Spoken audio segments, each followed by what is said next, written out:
Heute vermehren wir frische Hefe ganz einfach selbst. Es ist nicht nur eine praktische Möglichkeit zur Krisenvorsorge, sondern auch dann, wenn Hefe Mangelware ist. Sie sieht aus wie normale Hefe, riecht auch so und lässt sich genauso einfach verwenden.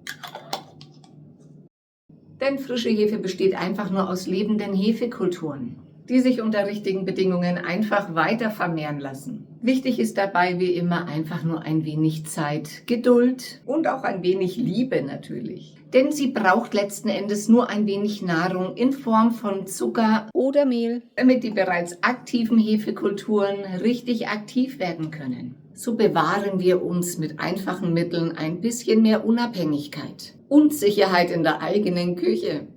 Als erstes benötigen wir frische Hefe. Zum Abwiegen richten wir uns eine Feinwaage, denn gerade bei kleinen Mengen ist ein genaues Arbeiten wichtig. Bereits geringe Abweichungen können nämlich Einfluss auf die spätere Aktivität und Vermehrung der Kulturen haben. Die hier gezeigte wurde zuvor eingefroren, denn im Gefrierfach ist sie etwa 6 Monate haltbar, ohne ihre Triebkraft vollständig zu verlieren. Hier wiegen wir uns dann 25 Gramm davon ab.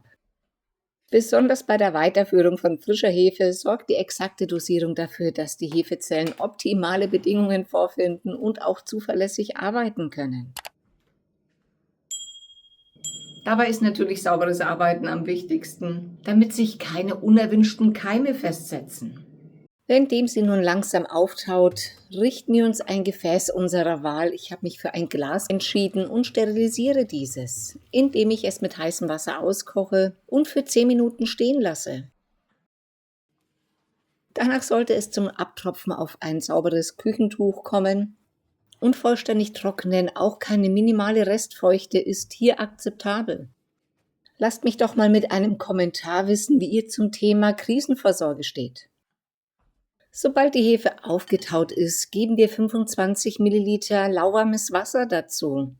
Ideal ist dabei eine Temperatur zwischen 30 und 35 Grad. Denn zu heißes Wasser kann die empfindlichen Hefezellen schädigen oder sogar abtöten, während zu kaltes Wasser den Gärungsprozess deutlich verlangsamen wird. So haben wir es bei der weiteren Verarbeitung gleich etwas leichter. Sobald wir ein gut verbundenes Hefewasser haben, benötigen wir wieder eine Waage und messen uns 60 Gramm Weizenmehl Typ 55 oder Dinkelmehl Typ 820 ab, je nachdem, was du besser verträgst. Dinkel hat jedoch im Vergleich zu Weizen eine etwas andere Zusammensetzung, enthält aber ebenfalls ausreichend Stärke und Nährstoffe, die den Hefekulturen als Nahrung dienen. Für die Hefe sind vor allem verwertbare Kohlenhydrate entscheidend, da sie daraus Energie gewinnt und sich so vermehren kann. Deshalb eignet sich Dinkelmehl genauso gut zur Weiterkultivierung.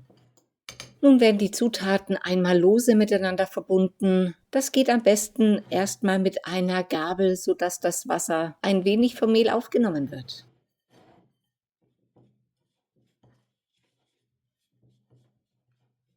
Und dann wechseln wir den Standort und gehen auf unsere Arbeitsfläche. Ich arbeite hier mal ganz gerne mit meiner Backmatte. Hier befreien wir die Gabel vom Teig, den wir dann auch auf besagte Arbeitsfläche geben. Übrigens war es früher ganz selbstverständlich, Hefe selbst weiterzuführen und nie ganz aufzubrauchen. Auch das ist ein kleines Stück Vorratswissen, das heute fast vergessen ist, wie so vieles andere. An dieser Stelle braucht es nun Handarbeit, denn wir verbinden aus allem eine richtig stabile Teigkugel. Und eine Spezialwissenssache habe ich noch. Habt ihr gewusst, dass ein Würfel frische Hefe aus Milliarden lebender Hefezellen besteht? Genau diese winzigen Mikroorganismen sorgen dann dafür, dass unsere Teige super luftig, fluffig und aromatisch werden. Denn eigentlich sind es kleine, fleißige Backhelfer für uns. Man kann sie auch ganz wunderbar über die Arbeitsfläche reiben und rollen, solange bis sich keine Mehlnester mehr darin befinden und wirklich eine kompakte, gute Kugel vorhanden ist.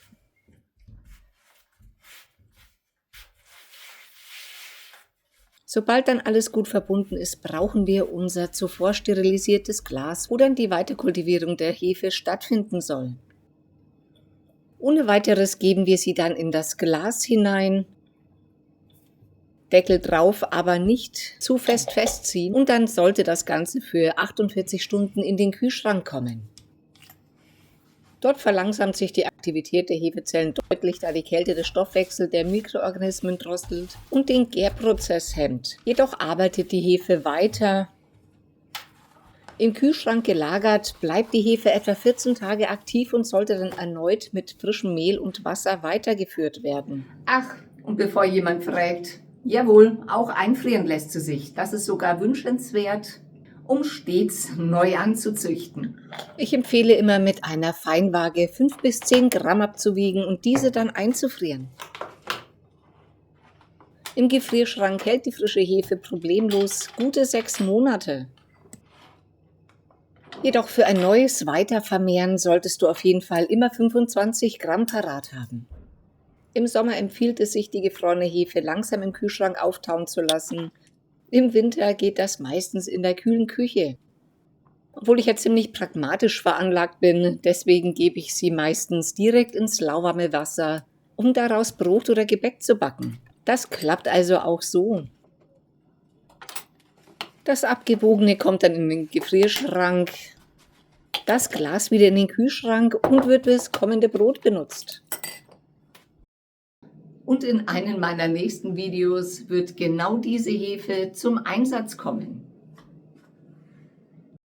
Gerade bei kurzfristigen Engpässen ist es ganz hervorragend, nicht auf gekaufte Produkte zurückgreifen zu müssen. Die selbst weitergeführte Hefe eignet sich ganz hervorragend für Brot, Semmeln oder auch ganz allgemein Hefeteige, wie Kuchen.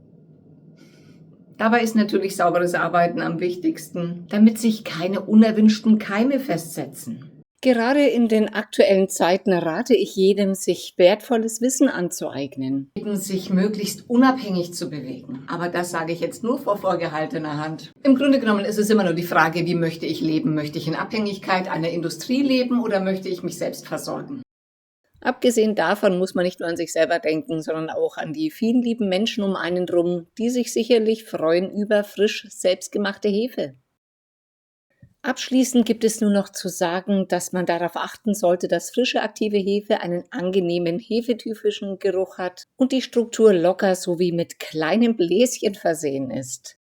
Riecht die Masse jedoch stark säuerlich, unangenehm oder zeigt sogar Verfärbungen bzw. einen leichten Flaum, der wie Schimmel aussieht, sollte sie definitiv nicht mehr verwendet werden.